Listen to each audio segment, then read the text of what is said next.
Good day, viewers. Welcome to Afris Concept TV, your number one reliable channel, where you get updated and enlightened on what is happening around you.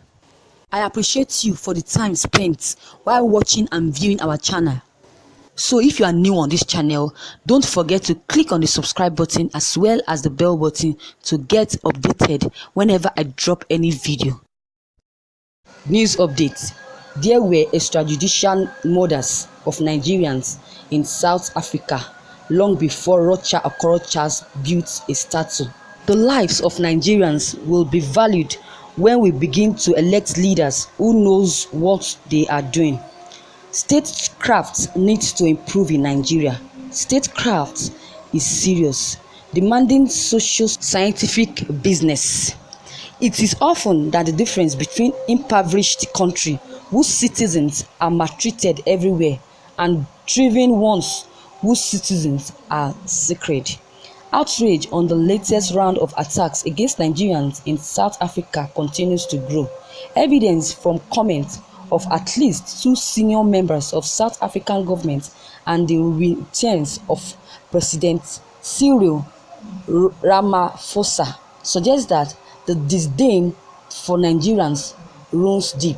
The disdain for Nigerians and other black Africans immigration seems to have become part of the oxygen of populist politics in South Africa, with one notable exception: the economic freedom fighters led by Justice Sello Malema. The government of the African Nation Congress (ANC) appears willing to condone mob action and therefore risk the breakdown of law and order by some of its citizens to deal with their African brethren. It is profoundly sad on multiple levels. Over a decade ago, a colleague of mine was arrested in South Africa. He was taken to the police station and locked up. While officers checked out his credentials, they discovered he was in fact from Mozambique and not Nigeria. As they realized their error and released him, one police officer informed him that they were arresting Nigerians to celebrate the birthday of one of their fellow officers. It was a kind of game, and my colleague was unfortunate because he looked like a Nigerian. The experience provided an interesting context to his research and sequence book on anti-black xenophobia in South Africa.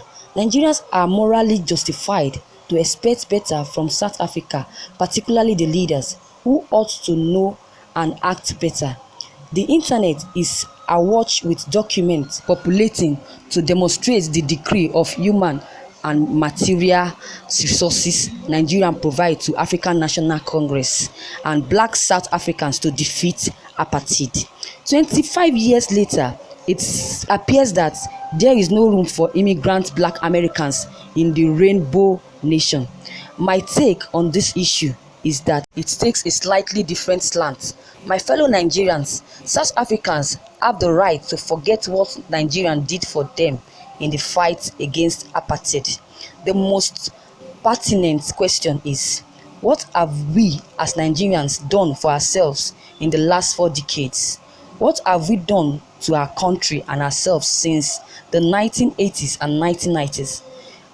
Nation states are identifiers. The citizenship they confer is a value-laden currency. This currency is omnipotent. To all intents and purposes, the currency presents to the outside world a anecdotic description of the citizens, their ostensible character, morality, worldview, and background. This currency is used to delineate those who can be trusted from those who must be avoided at all costs. The assassination of Nigerians in South Africa is a symptom of a larger problem: the leadership crisis in Nigeria and the erosion of our value system. The latter has manifested in a get-rich at all costs mentality. Evidence in the reputation of Nigerians in the field of internet scam, human trafficking, drug peddling, and transnational prostitution.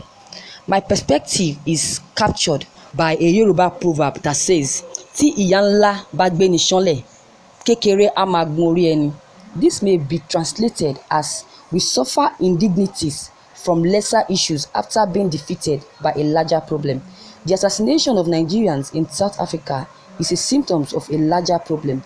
The leadership crisis in Nigeria and the erosion of our value system. The latter has manifested in a get-rich-at-all-cost mentality, evidence in the reputation of Nigerians in the field of internet scam, human trafficking, drug peddling, and transnation prostitution. These have provided excuses for those behind the attacks. There are extrajudicial murders of Nigerians in South Africa long before Korocha built a statue for Jacob Zuma in 2017. Viewers, thank you for listening to this news. What is your take on this news that you just heard? Please, if you have any comment, don't hesitate to drop your comment below. Click on the subscription button as well as the bell button to get more updates. Thank you.